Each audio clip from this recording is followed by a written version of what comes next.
Subscribe करें और bell दबाएं ताकि कोई खबर रह न जाए।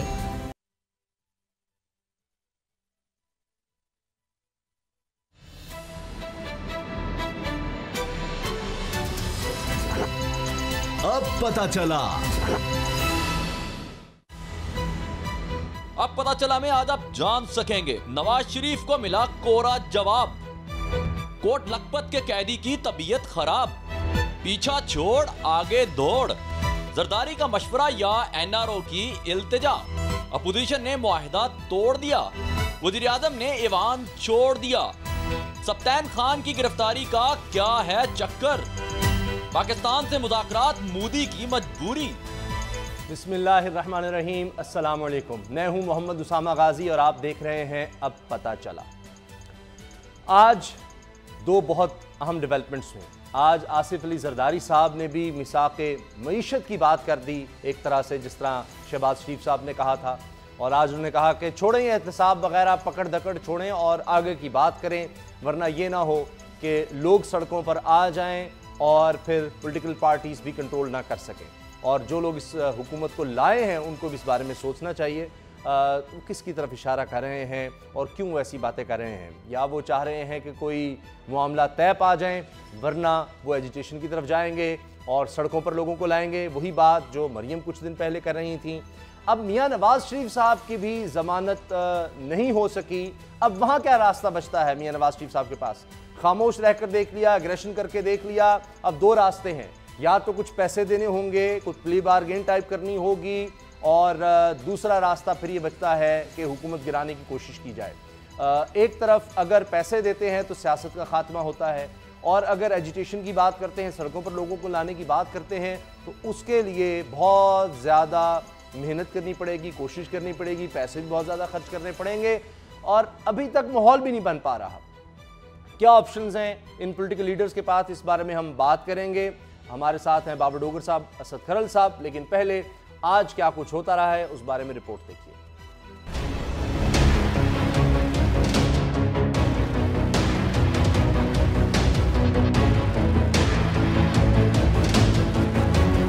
आसिफ जरदारी को मिला प्रोटेक्शन ऑर्डर का रिलीफ। ये डील है या फिर डील?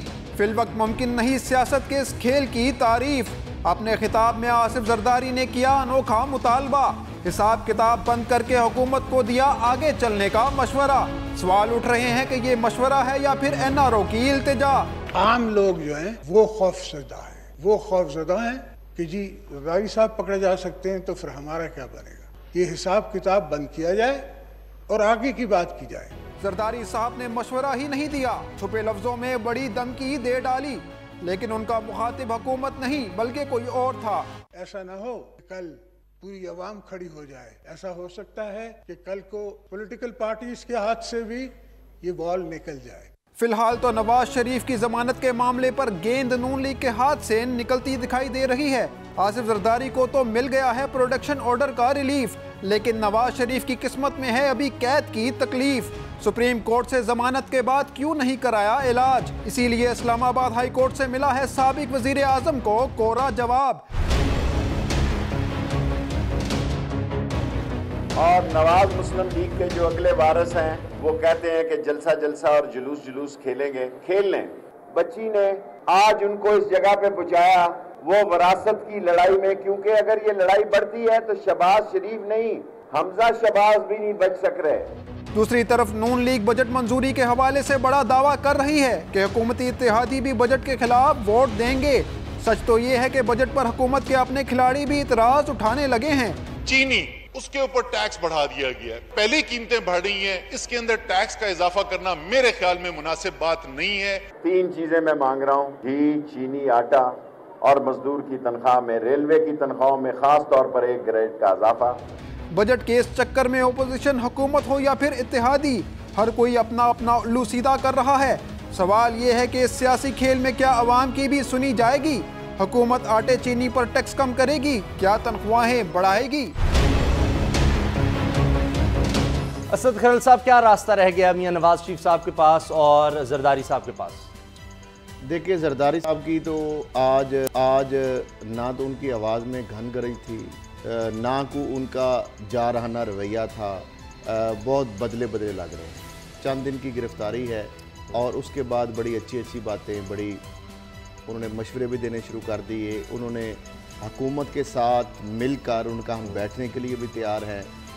पिछली चीज़ें जो हैं उनका छोड़ के अगली चीज़ों आगे बढ़ा जाए। पहले मैं चाह रहा हूँ मियां नवाज शरीफ साहब पे बात कर लें। अब दूसरा मामला है नवाज शरीफ साहब का।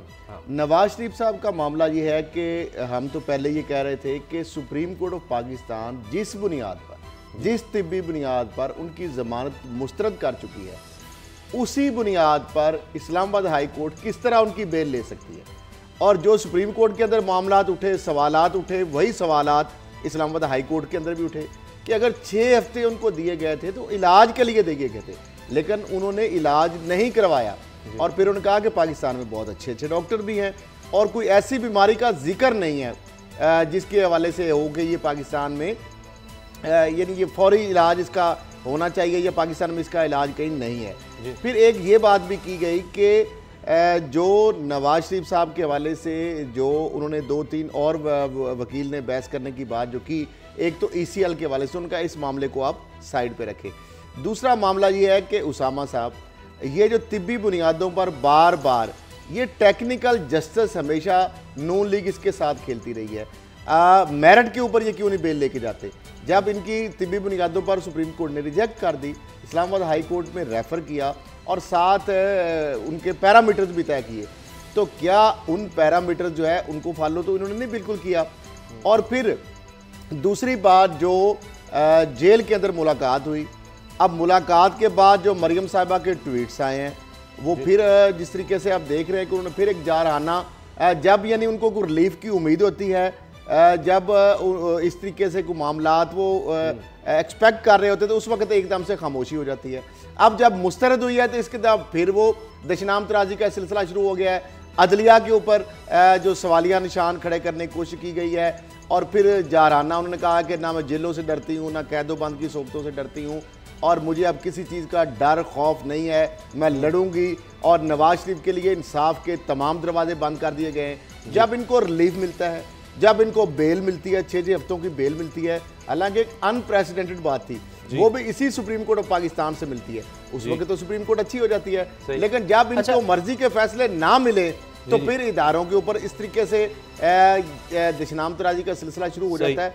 मैं समझता हूँ कि मरियम साहिबा दोबारा फिर वही जा रहा ना, और वो तो कह रही हैं कि मैंने अपना शेड्यूल बना लिया है, मैं तो राब्ता मुहिम चलाऊंगी, मैं जलसे करूंगी। जरदारी साहब का जो आज खिताब था, मैं उसमें वो चीज़ नहीं है। अच्छा, उस पर आते हैं। बाबर डोगर साहब, अंदर की क्या खबरें हैं?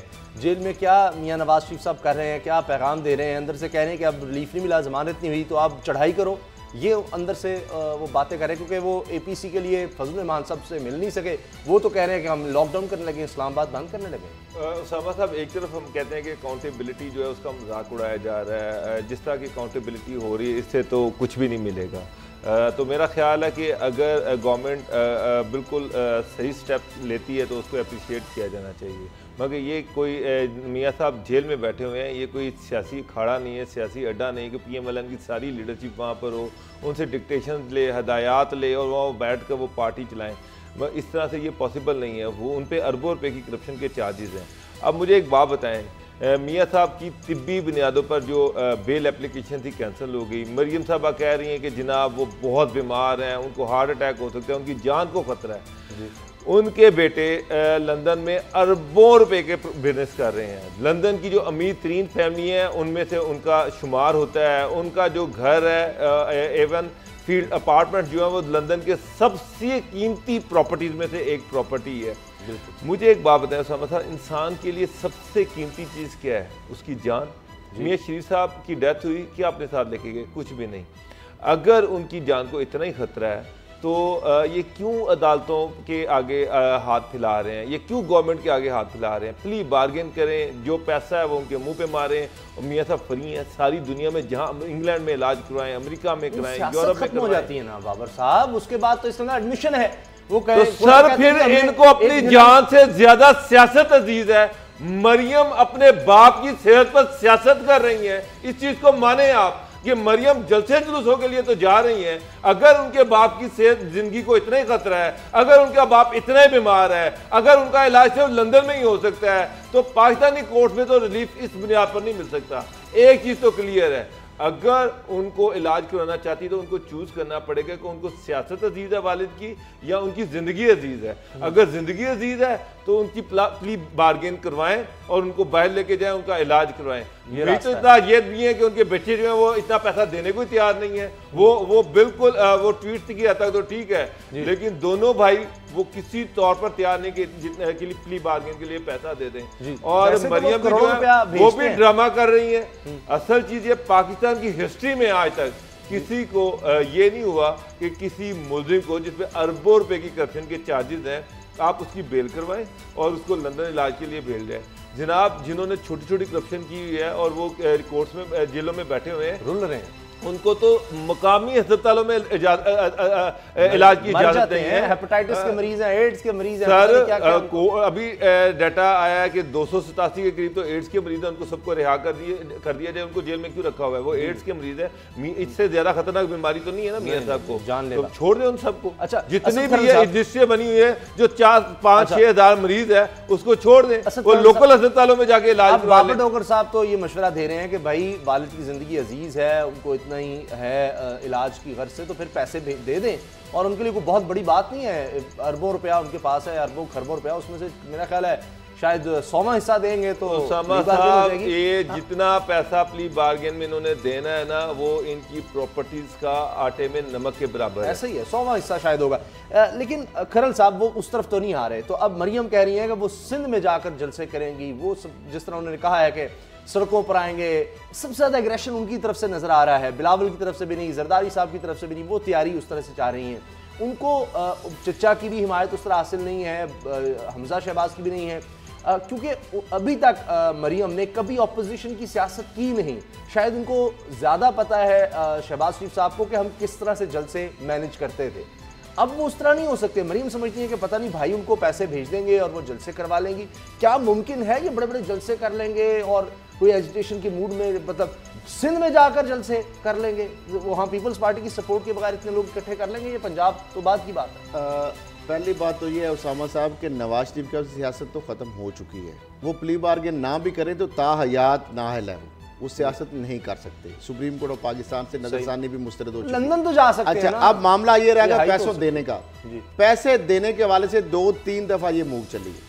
शहबाज शरीफ साहब ने इसमें पार्टिसिपेट करने के लिए अपना यानी रोल अदा करने के लिए लंदन भी गए। मामला ये है कि एक तो रकम जो है उसकी अमाउंट काफ़ी बड़ी है, दूसरी बात यह है कि हसन और हुसैन वो पैसा देने के लिए तैयार नहीं है। इनके लिए बड़ी बदकिस्मती ये है कि वो औलाद वो कहते हैं जिनके लिए बाप कमाया। एवन फील्ड की जितने कीमती है ना, सिर्फ उनकी रिहाइश, बाकी छोड़ दें उनकी जितनी जायदादें और फैक्ट्रियां। अब शहबाज शरीफ साहब कन्विंस करते रहे, हमजा शहबाज उनको कन्विंस कर रहे हैं, सलमान शहबाज कन्विंस कर रहे हैं कि आप पैसे दे लें, जान छुड़वा लें। अब मामला यह है कि नवाज शरीफ साहब की जो औलाद है वो पैसे देने के लिए तैयार नहीं है। इवन के मरियम साहिबा भी चाहती हैं कि मेरे वालिद जो है वो प्ली बार्गेन ना करें। एक तरफ तो उनकी जिंदगी के हवाले से भीख मांगी जा रही है, खतरात जो लाक हो रहे हैं, दूसरी जानब वो पैसे देने के लिए तैयार नहीं है। तो क्या फायदा ऐसे पैसों का, ऐसी औलाद का जो अपना बाप अगर इतना ही ज्यादा मामला है।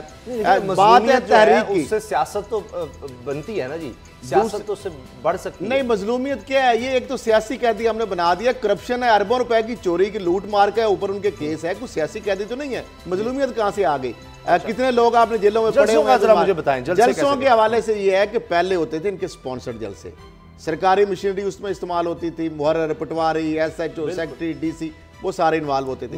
फिर पार्टी फंड आता था, फिर बहुत सारे इनके इन्वेस्टर रोड पर जब ये उन्होंने किया उसके बाद मुझे जाती तौर पर पता है किसकी कितनी ड्यूटी लगी। और वो मतलब वो लोग आज तक रो रहे हैं कि लाखों रुपया हमारा लग गया, बस से भर भर के फलान इतनी लानी, फलान इतनी लानी। उनका खाना लोगों का कहां से उठकर लाए, पूरे पंजाब से लोग। अब मामला ये है जो लॉकडाउन की आप बात करते हैं, जो फजलुर रहमान साहब की बात है, फजलुर रहमान साहब का खर्चा कौन उठाएगा? वो फजलुर रहमान साहब को पैसे कौन लगाएगा?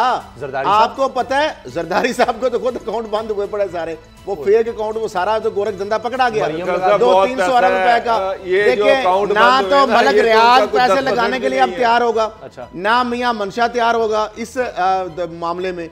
देखिए पैसे उस वक्त लगाए गए। देखिए आप देखिए कादरी साहब का जब धरना था और जब इमरान खान साहब का था, आपको पता है उस वक्त भी चंद इन्वेस्टर जो है उनकी जानब से पैसा आ रहा था, खाना आ रहा था लोगों का। अब फजलुर रहमान साहब जो है उनका जो खर्चा है वो देने के लिए कोई तैयार नहीं है, ना तो जरदारी साहब उसका धरने का खर्चा उठाने के लिए तैयार है, ना नवाज शरीफ साहब तैयार हैं। अब देखना ये है कि फजलुर रहमान साहब ने जो बच्चे लाने हैं, जो तलबा लाएंगे, जो लोग लाएंगे, उनको खाना पीना धरने देने के हक में है इस टाइम। क्या बात कर रहे हैं बाबर साहब, क्या बात सामा साहब? एक मिनट वो तो कह रही हैं कि वो कह रही है जो जल्द से इस्लामाबाद में लॉकडाउन करने की जो अपील है और जो डिमांड है वो सिर्फ फजलुर रहमान की है।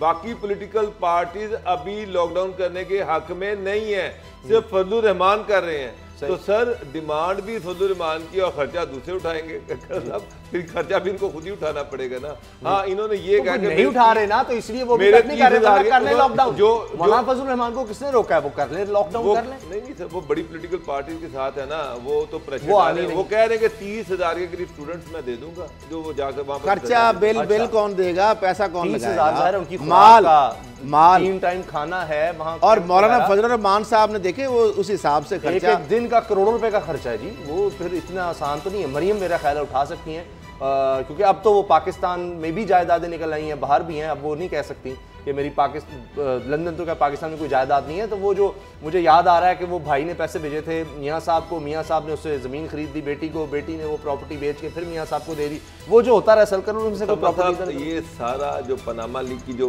प्रॉपर्टीज़ हैं और जो ये सारा कुछ है ना, इनकी टोटल प्रॉपर्टी का 1% भी नहीं है, इनकी टोटल जायदाद का 1% भी नहीं है। तो वो उससे एवन फील्ड के आपका क्या ख्याल है? के लिए देना है ना, आपका क्या ख्याल है? मियां साहब की प्रॉपर्टी से ये एवन फील्ड के 4 फ्लैट्स ही हैं, नहीं इसके अलावा कुछ नहीं है। नहीं, पाकिस्तान में इतने ज्यादा मॉडल टाउन में अभी मरूमा कलसूम साहब का 4 कनाल का प्लाट है, वो नैब के रडार में भी नहीं है। कैसी बात है? एवन फील्ड से ज्यादा महंगी जमीन होगी। अच्छा जाती उम्रा लंदन में अगर इनकी प्रॉपर्टीज का आप देख ले, रियल स्टेट में इनकी इन्वेस्टमेंट है, इनकी टोटल प्रॉपर्टीज अगर आप देख ले तो हैरान रह जाएं, खरबों रुपए की प्रॉपर्टीज है। हाइड पार्क की 42 सालिया 5 पाउंड का 42.5 मिलियन पाउंड जो है, यानी ऑलमोस्ट। बाबू साहब आपको क्या लग रहा है, जलसे कर लेंगी मरियम जो इरादा रखती है? वो कह रही है कि मैं सिंध में जाके जलसे करूंगी, वो भी सियानी है। सिंध में आपको पता है पार्टी की गवर्नमेंट है, वहाँ पर डीसी उनके हैं, पटवारी उनके हैं, गद्दावर उनके हैं, तहसीलदार उनके हैं, डीपीओज उनके हैं,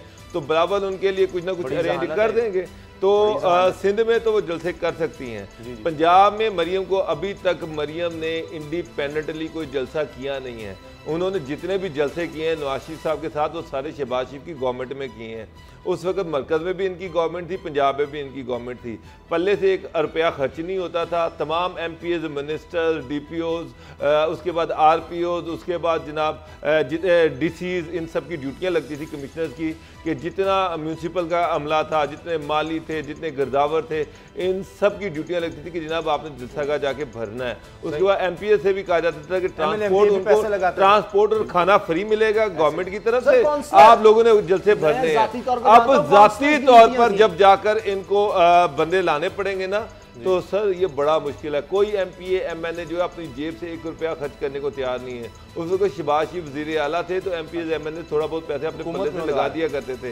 अब GT रोड पे भी लोग इस तरह से नहीं आएंगे। अच्छा, कुर्सी को चूंकि सलाम होता है, ये बड़ी गेम, बड़ी संगदिल है सियासत, और ये जो कुर्सी की उस वक्त जब GT रोड पे जाता है सामा साहब, जब GT रोड पे मियाँ साहब की रैली आ रही थी तो उस वक्त ख्वाजा साहब फेडरल मिनिस्टर थे, एहसन इकबाल नारोवाल में फेडरल मिनिस्टर थे। मुझे अच्छी तरह याद है कि सियालकोट में जितनी भी इंडस्ट्री थी, ख्वाजा आसिफ साहब ने सारे इंडस्ट्रियलिस्ट को ये हुक्म दिया था ये ऑर्डर भिजवाए थे कि जनाब तमाम जो वर्कर्स हैं फैक्ट्रीज में, उनकी बसें भर भर कर मियाँ साहब के इस्तकबाल के लिए भिजवाई जाए। तो वहाँ से सियालकोट से बसें भर भर कर भिजवाई गई थी। तमाम इंडस्ट्री जो थी वो बंद रही है, मुझे भी पता है। तो सर वर्कर्स को इस तरह से लोगों को इकट्ठा किया गया था। ऐसे ही है, मैं तो उसके बावजूद 4-5 हजार से ज्यादा लोग किसी ऐसे ही है। और उसमें भी बड़ा बड़ा खर्चा हो गया था। 500 बंदा एक बंदा लाया था, वो बसें भर के 4-5 बसों में वो लाखों। तो अब ख्वाजा साहब के कहने पे किसी इंडस्ट्री किसी कारखानेदार ने अपने बंदे बसें भरकर अपने खर्चे पे नहीं भेजने। हाँ, ब्रेक से पहले चंद मिनट मैं चाह रहा हूँ जरदारी साहब के हवाले से बात हो जाए। वो जो पेशकश कर रहे हैं वो कोई माकूल आपको लग रही है कि मईशत पर बात करें, लोग सड़कों पर वरना आ जाएंगे, ये पकड़ धकड़ छोड़ दें। लोग कह रहे हैं, जरदारी साहब कह रहे हैं कि लोग ये कहते हैं जरदारी साहब अगर पकड़े जा सकते हैं, आज जरदारी को पकड़ लिया तो हमारा क्या होगा, इसलिए लोग खौफजदा हो जाते हैं और फिर परेशान हो जाएंगे। आए मईशत बात करें, पकड़ धकड़ छोड़ दें, वरना ये होगा कि लोग सड़कों पर आ जाएंगे। मुल्क है तो हम सब हैं, और ये ना हो कि हमारे हाथ से मामलात निकल जाएं, लोगों को हम कंट्रोल ना कर सकें। जो लोग इस हुकूमत को लाए वो भी सोच लें। तो आप समझ लें, अब वो इशारे दे रहे हैं कि भाई कुछ कर लो हमारे साथ। आपको क्या लगता है, कर लेना चाहिए कोई इस तरह का मामला? देखिए, जरदारी साहब पहले भी इस तरह की ब्लैकमेलिंग करते रहे हैं, और ये जो बार बार ये जो पेशकश बेसिकली जरदारी साहब कर रहे हैं ना, पहले भी वो कर चुके हैं कि हमें मौका दो, हम ज़्यादा तजर्बाकार हैं, वो सियासतदान जो हैं, हम ज़्यादा सियासतदान हैं, वो जो खिलाड़ी होता है जो गेम करने वाला, हम जो सियासी खिलाड़ी हैं हमारे ज़रिए की जाए। अब जरदारी साहब जो मशवरा दे रहे हैं कि जी 5-5 लाख वाले जो लोग हैं जिनके अकाउंट्स हैं उनको नोटिस ना भेजे जाएं, कितने लोगों का आप हिसाब लेंगे। मामला ये है कि जो मनी लॉन्ड्रिंग का केस है, जो फेक अकाउंट्स का केस है, जरदारी साहब के ऊपर 3-4 इंक्वायरीज, इन्वेस्टिगेशन इस तरह 6-7 हैं। जरदारी साहब चाहते हैं किसी न किसी तरीके से उनकी गवर्नमेंट उनको रिलीफ दे, कोई डील हो जाए, कोई उनको डील मिल जाए, तो वो तो हुकूमत के साथ बैठने के लिए बिल्कुल तैयार है जी। दूसरी जानब शहबाज शरीफ साहब जो है वो भी इसी पॉलिसी पर गामजन है। वो भी आप देख लें, बड़ा बदला बदला रवैया उनका, लंबी चौड़ी तकरीर हुई है लेकिन वो अग्रेशन नहीं था उसमें जी। इस तरह मरियम साहिबा का अग्रेशन और शहबाज शरीफ साहब की जो स्पीच है उनको हालांकि बड़ा लंबा टाइम दिया गया, लेकिन उस तरह का जो जाराना रवैया है वो आपको नजर नहीं आया। ख्वाजा साद रफीक भी गए हैं असेंबली में, उनकी जानब से भी उस तरीके से जाहिरियत आपको नजर नहीं आई। आपको लगता है इनकी तो मामला ये है कि नून लीग के अंदर तो वाज़ेह 2 धड़े बन चुके हैं। एक धड़ा है मरियम साहिबा जिसको लीड कर रही हैं, वो धड़ा चाहता है एग्रेशन की पॉलिटिक्स। न शहबाज शरीफ साहब और सीनियर जो क्यादत दीगर है वो नहीं चाहते, ना हुकूमत को गिराना चाहते हैं, ना वो सड़कों पर आना चाहते हैं, ना वो अग्रेसिव पॉलिटिक्स करना चाहते। लोग कौन आएंगे, कंट्रोल में नहीं रहेंगे। लोग कौन आएंगे? फजल रहमान साहब पैसे मांग रहे, दें भाई उनको पैसे, बाकी तो लोग आने के लिए तैयार। जरदारी साहब मुझे एक बात बताएं, वो किन लोगों की बात कर रहे हैं? वो लोग कहाँ पर रहते हैं, किस जगह पर रहते हैं, कौन सी कौम है, कौन सी मखलूक है जो जरदारी साहब को ये कह रही है कि जनाब हम सड़कों पर आ जाएंगे? जरदारी साहब अरेस्ट हो गए, उनके घर के बाहर जो अवाम का जमे गफीर था उसामा साहब, वो उस दिन आपने देख लिया था कि पुलिस के चंद लोग और मीडिया के लोग थे। सिंध में कितना का लॉकडाउन हो गया, सिंध में कितनी की सड़कें बसें जला दी, कितनी की ट्रेनें जला दी, कितनी की बिल्डिंग जला दी, क्या हुआ, कहाँ पर लोग बाहर निकले? मुझे तो कोई बंदा नजर ही नहीं आया पूरे पाकिस्तान में जरदारी साहब की अरेस्ट पर। जरदारी साहब किसको बता रहे हैं कि वो मखलूक के आसमानों पर बाहर निकली थी, किस साइड पर निकली थी? वो समझा दें, बता दें, ये असम्बली में बताएं कि जनाब वहाँ देखें 25 लाख बंदे बाहर आ गए थे मेरे अरेस्ट होने पर, तो एक बंदा बाहर नहीं निकला। जरदारी साहब चार्टर ऑफ जो है मईशत आप करना चाहते हैं ज़रूर करें, गवर्नमेंट को वेलकम करना चाहिए और गवर्नमेंट को ये कहना चाहिए कि जी नैब इंडिपेंडेंट अदारा है, नैब आज़ाद है, हमारे कंट्रोल में नहीं है, नैब अपना काम करता रहेगा। हम पे पार्टी और नून लीग के साथ बैठने को तैयार हैं, लेकिन अगर ये कहें कि पिछले केसेस बंद हो जाएं या ये हो जाए, ये गवर्नमेंट कहे जी हमारे ख्याल में नहीं है। गवर्नमेंट में भी माशाल्लाह से खुद कुछ हमला आवर मिनिस्टरों की भरमार है। आप देखें कि फवाद चौधरी साहब वो तो पूरे एजेंडे पर हैं, वो एक प्रोग्राम में बैठकर कह रहे हैं कि हमने जरदारी को अरेस्ट करवाया, हम इसका एहतसाब कर रहे हैं। ओ यार खुदा का नाम ले लो फवाद चौधरी, तुम तो पूरी एफर्ट कर रहे हैं कि किसी तरह से इस गवर्नमेंट को गिरा दें। वो गवर्नमेंट उनके वो खुद ही लगे हुए हैं। तो फिर इसका मतलब है कि ये कोई ऑप्शन नहीं है कि जी पकड़ धकड़ बंद कर दो, हमें छोड़ दो, किसी सर खत्म करो। ये हुकूमत को वेलकम करना चाहिए कि जनाब बिल्कुल ठीक है, बैठे मईशत पर बात करें, उसकी बेहतरी पर बात करें, लेकिन नैब आजाद है, नैब इंडिपेंडेंट। वो तो सिर्फ आई, वो तो शर्त ये रख रहे हैं कि जनाब ये केसेस खत्म होंगे तो हम मीशत में बात करेंगे, यानी फिर वो ये जो बजट जी गरीब के लिए मर गए, लुट गए, बर्बाद हो गए, फिर वो कुछ नहीं। अगर यहाँ पर कोई डील हो जाती है, गवर्नमेंट भाई आजाद है, इंडिपेंडेंट है, हमने तुम्हारे खिलाफ केसेस नहीं किए, ये केसेस ये तो PMLN ने किए हैं। वो कह रहे हैं नहीं, जब फवाद चौधरी कह रहे हैं कम से कम चले परसू करना छोड़ सकती है। सड़कों पर आ जिस तरह आज उनको प्रोडक्शन ऑर्डर जारी कर दिए, नैब चले कार्रवाई अपनी जारी रखे, जो हुकूमत उनको फैसिलिटेट कर सकती है वो तो हुकूमत करे। असद खलील साहब, तो फिर आपको लगता है कि अब अगर हुकूमत नहीं देगी, अच्छा जी ब्रेक का वक्त हो गया, बात करेंगे खास तौर पर ये क्या हो रहा है कि तहरीक इंसाफ के अपने ही लोग तहरीक इंसाफ को ब्लैकमेल कर रहे हैं। कुछ MNA हैं वो पार्लिमानी सेक्रेटरी बना दिए गए हैं कि वरना हम बजट पास ही नहीं होने देंगे, हम नहीं वोट देंगे। एक MNA साहब हैं वो अभी तक वजारत लेने के चक्कर में हैं, वो कहते हैं जी मुझे वजारत दे दो। आज असद उमर साहब हैं वो भी बोल पड़े कि जी ये चीनी पर टैक्स जो है ख़त्म होना चाहिए, इस्तेहसाल हो रहा है। तो ये क्यों डिविजन्स हो रही हैं, ब्रेक के बाद बात करें।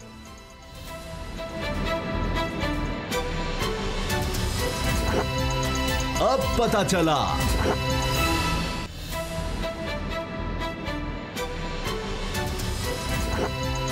अब पता चला। तहरीक इंसाफ को अंदर से भी कुछ मुश्किलात का सामना है। जिस तरह अभी बाबर डोगर साहब भी बात कर रहे थे कि फवाद चौधरी साहब इंटरव्यू देते हैं, कोई ना कोई ऐसी बात ज़रूर करते हैं कि किसी तरह से वज़ीर आज़म इमरान खान को शर्मिंदगी हो, किसी तरह से हुकूमत जो है मुश्किल में आ जाए। अब उन्होंने कह दिया जी नैब तो कर ही नहीं रहा एहतसाब, हम कर रहे हैं, हम एहतसाब कर रहे हैं। तो ये भी एक एम्बैरसमेंट का था कि जी सब कहते हैं जी नैब का काम है, इसका मतलब है कि हुकूमत कर रही है, नैब कुछ नहीं कर रहा, इन्फ्लुएंस कर रहे हैं। तो यही तो अपोजिशन कहती है। इसके अलावा आज जिस तरह असद उमर साहब ने कह दिया कि जनाब ये रद्दोबदल होनी चाहिए, कीमतें कम होनी चाहिए, पेंशन में इजाफा होना चाहिए, ये सब बातें कर दी, तो इस तरह से उन्होंने अपने ही बजट पर, अपनी हुकूमत के बजट पर कुछ सवालात उठा दिए हैं। यही नहीं हो रहा, कुछ और लोग हैं, यानी अब तक जो मुझे बताया जा रहा है कि मैं गलत नहीं हूँ तो तकरीबन 3 MNAs हैं जो पार्लिमानी सेक्रेटरी बना दिए गए हैं। उन्होंने कहा कि जनाब हमें कुछ ना कुछ दो वरना तो हम बजट में हक में वोट ही नहीं देंगे। ये तहरीक इंसाफ के लोग हैं। इसी तरह से शौकत भट्टी साहब हैं, ये MNA हैं हाफिजाबाद से, इन्होंने मोहतरमा सारा साहब को हराया, साहिबा को, और ये कह रहे हैं जी मुझे वजारत दी जाए, कम से कम वज़ीर मुमलिकत, मैंने पार्लियामेंट सेक्रेटरी बनना। ये सब हो रहा है बजट पास करवाने चक्कर में, हर कोई अपना, जिस तरह पार्टियाँ कर रही हैं, आपने देखा MQM हो, काफ लीग हो, तो अपने लोग भी कर रहे हैं। तो ये जो मुश्किलात खड़ी हो रही हैं असद खलील साहब, अपने ही लोग, इनको भी मनाना एक टास्क है, अपने लोगों को भी, सिर्फ नहीं कि इत्तेहादी को मनाओ, अपने लोगों को भी मनाना ये कोई आसान काम नहीं है। अब देखिए असद उमर साहब भी तकरीरें कर रहे हैं बजट के खिलाफ।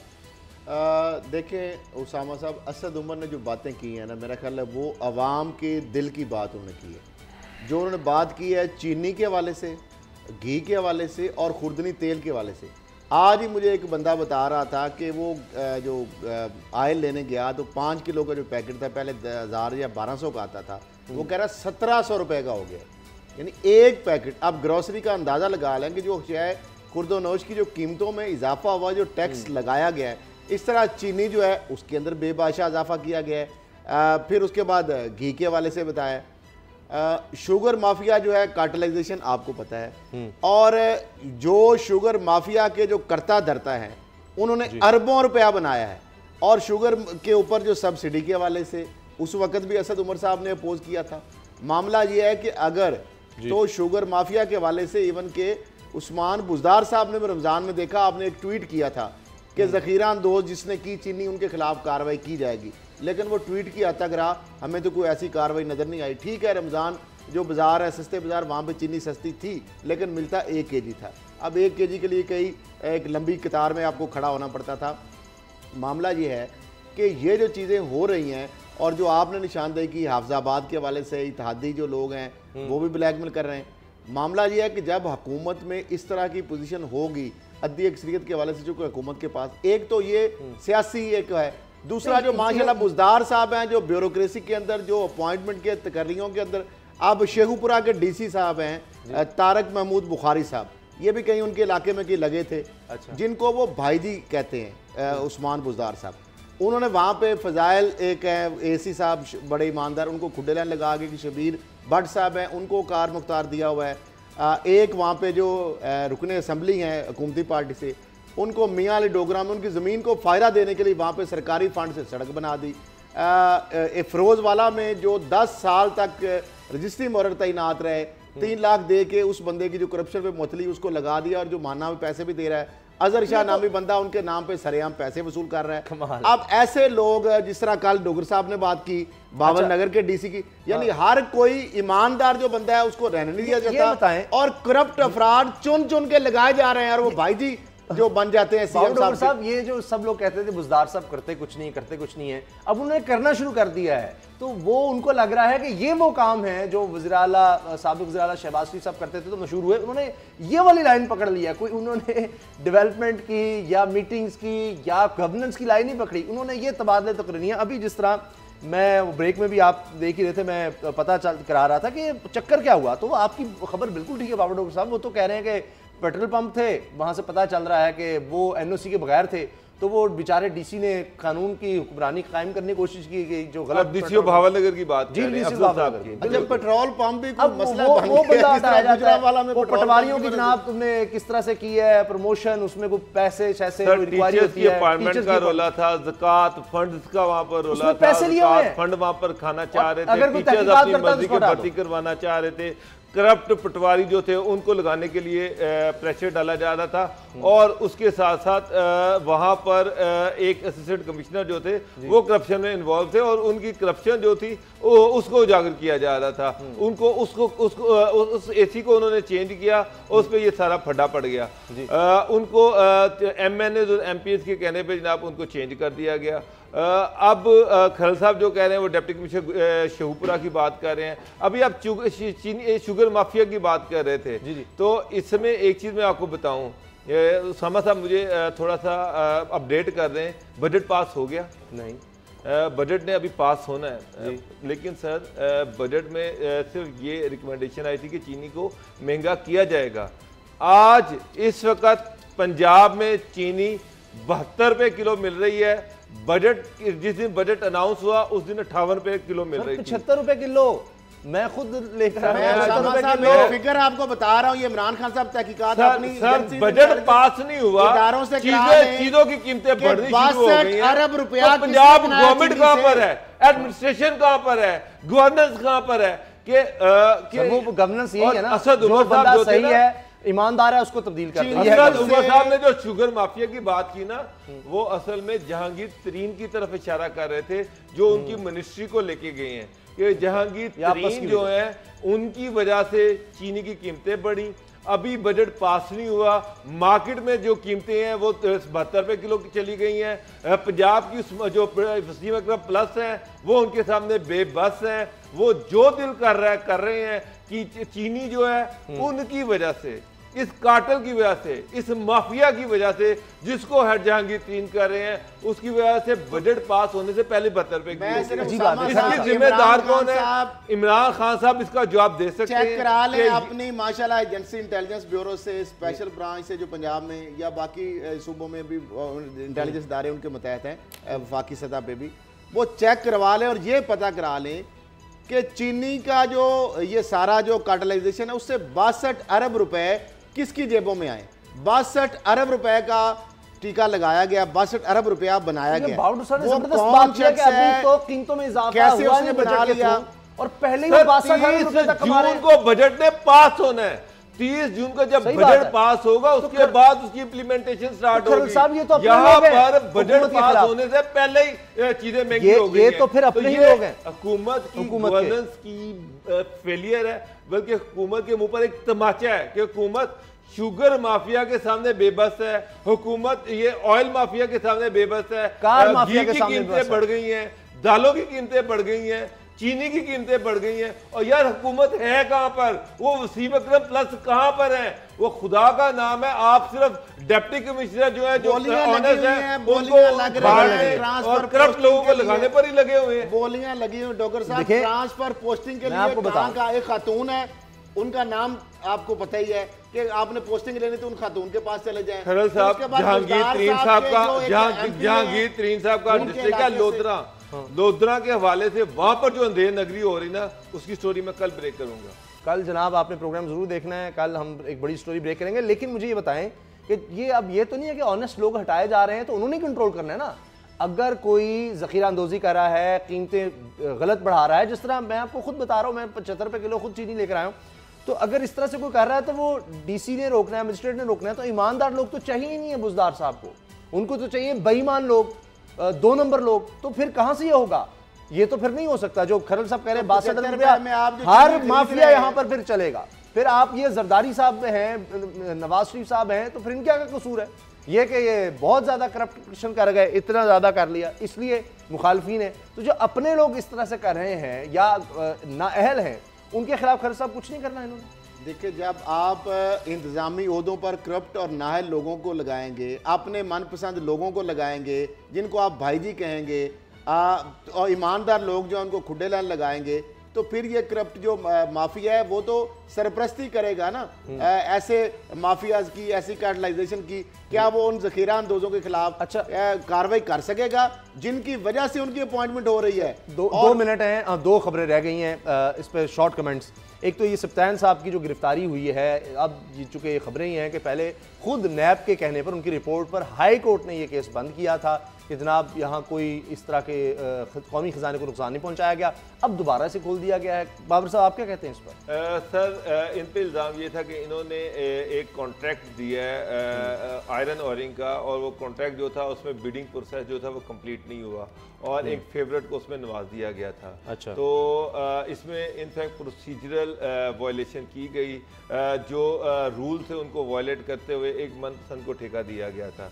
उसी की बुनियाद पर PMLN के दौर में इनके खिलाफ FIR, एंटी करप्शन FIR दर्ज की थी और उसी की बुनियाद पर इनको अरेस्ट किया गया, मेरा ख्याल है। अब आगे आ जाए, मैं एक और चीज़ करना चाह रहा हूँ। सप्तान साहब को तो अरेस्ट कर लिया सर, इसी माइंस एंड मिनरल डिपार्टमेंट में 5 साल शहजाद साहब रहे हैं सेक्रेटरी, उस शहजाद साहब और डॉक्टर शहजाद थे, और शबाशी साहब ने मैं खुद उनके साथ गया था, चन्योट में गए, मीडिया को बाय एयर वहाँ पर लेके गए और कहा कि यहाँ पर बेतहाशा लोहा निकला है और यहाँ पर पाकिस्तान की सबसे बड़ी स्टील मिल, एशिया की सबसे बड़ी स्टील मिल लगेगी। मियाँ साहब वहाँ पर गए, मियाँ साहब ने कहा यहाँ पर सोने के बेतहाशा ज़खायर हैं और इतने पैसे आ जाएंगे कि हमारा बैगिंग बाउल टूट जाएगा। वहाँ पर पहले इन्होंने एक चाइना की कंपनी को कॉन्ट्रैक्ट दिया, चाइना की कंपनी का कॉन्ट्रैक्ट आया, उसकी फाइंडिंग भी इन्होंने छुपा ली, किसी से शेयर नहीं की। उसके बाद इन्होंने जर्मन की एक कंपनी थी उसको ये कॉन्ट्रैक्ट दे दिया कि यहाँ से लोहा ढूंढो। जर्मन की कंपनी जो थी उसके बाद उसको भी इन्होंने कॉन्ट्रैक्ट, वो भी नहीं कुछ दूसरी, उसके भी फाइंडिंग आता है शेयर नहीं की। उसके बाद इन्होंने कैनेडियन फर्म को कॉन्ट्रैक्ट दे दिया, वो भी कुछ नहीं तलाश कर सके। सेक्रेटरी जो थे उनको शबाशी ने 5 साल कहा कि मैं तुम्हें चेंज नहीं करूंगा, मुझे नहीं पता, मुझे लोहा ढूंढ के दो, जैसे मर्जी ढूंढ के दो। तो सर अरबों रुपया वहां पर जाया किया गया है इन दोनों भाइयों की। आप कह रहे हैं डॉक्टर शहजाद के खिलाफ भी फिर कार्रवाई होनी चाहिए, उनको भी पकड़ा जाना चाहिए, उसमें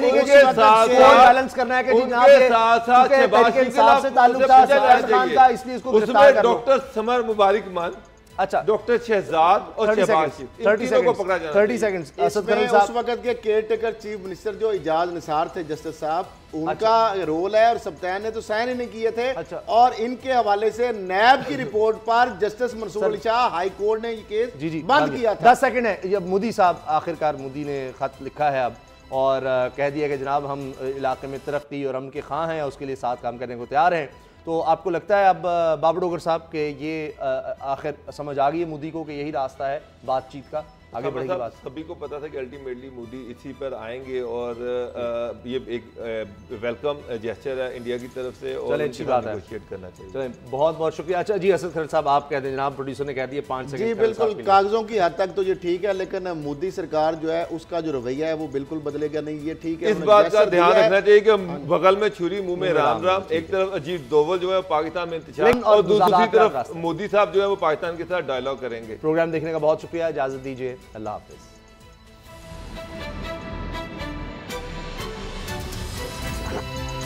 अब पता चला। सब्सक्राइब करें और बेल दबाएं ताकि कोई खबर रह न जाए।